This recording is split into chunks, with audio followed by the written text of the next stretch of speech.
दोस्तों, आज मैं संत शिरोमणि रविदास जी की एक उक्ति के बारे में बता रहा हूँ। मन चंगा तो कठौती में गंगा। आइए जानते हैं कि संत रविदास जी ने यह उक्ति क्यों कही थी और इसका वास्तविक अर्थ क्या है। एक बार संत शिरोमणि रविदास जी अपनी झोपड़ी में बैठकर रोज की तरह जूते बनाने में तल्लीन थे। उसी वक्त उनके पास एक ब्राह्मण आए और कहने लगे, रविदास, मेरे जूते थोड़ी टूट गई है, इसे तुम ठीक कर दो। जिसके बाद रविदास जी ब्राह्मण के जूते ठीक करने लगे। फिर अचानक रविदास जी ने उनसे पूछा, श्रीमान आप कहाँ जा रहे हैं? ब्राह्मण ने कहा, मैं गंगा स्नान करने के लिए जा रहा हूँ। तुम चमड़े का काम करने वाले क्या जानोगे कि गंगा स्नान से कितना पुण्य मिलता है। संत रविदास जी ने कहा, सही कहा श्रीमान, हम नीच लोग के गंगा स्नान करने से गंगा भी अपवित्र हो जाएगी। इस पर ब्राह्मण ने कहा, ये लो अपनी मेहनत के एक कौड़ी और मुझे मेरी जूते दे दो। इस पर रविदास जी ने ब्राह्मण से कहा कि ये कौड़ी आप माँ गंगे को रविदास का भेंट कहकर अर्पित कर देना। इसके बाद ब्राह्मण अपने जूते लेकर चला गया। रविदास जी फिर से अपने काम में तल्लीन हो गए। ब्राह्मण ने गंगा स्नान करने के बाद जब घर वापस जाने लगा तब उसे याद आया कि उस शूद्र की कौड़ी तो गंगा जी के अर्पण की ही नहीं।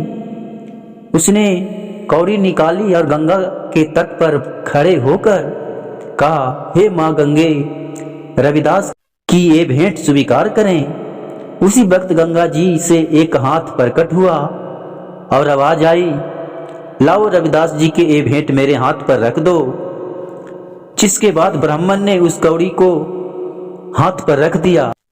ब्राह्मण हैरान होकर वहां से लौटने लगा तो फिर उसे एक आवाज सुनाई दी, ब्राह्मण, ये भेंट मेरे ओर से रविदास जी को दे देना। दरअसल गंगा जी के हाथ में एक रत्न जड़ित कंगन था। ब्राह्मण हैरान होकर उस रत्न जड़ित कंगन को लेकर चल पड़ा। जाते जाते रास्ते में उसने सोचा कि रविदास को क्या मालूम कि गंगा ने उसके लिए कोई भेंट दिए हैं। ब्राह्मण सोचने लगा कि अगर यह रत्न जड़ित कंगन मैं रानी को भेंट दूंगा तो राजा मुझे माला माल कर देंगे। वह राज दरबार पहुंचा और रानी को भेंट स्वरूप वह कंगन दे दिया। रानी वह कंगन को देखकर बहुत खुश हुई।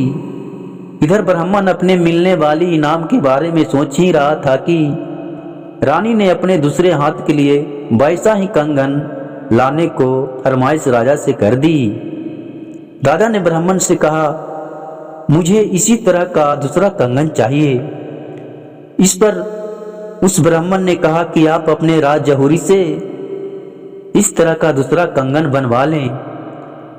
तभी जहूरी ने राजा को बताया कि इसमें जड़े रतन बहुत कीमती है, वह राजकोष में भी नहीं है।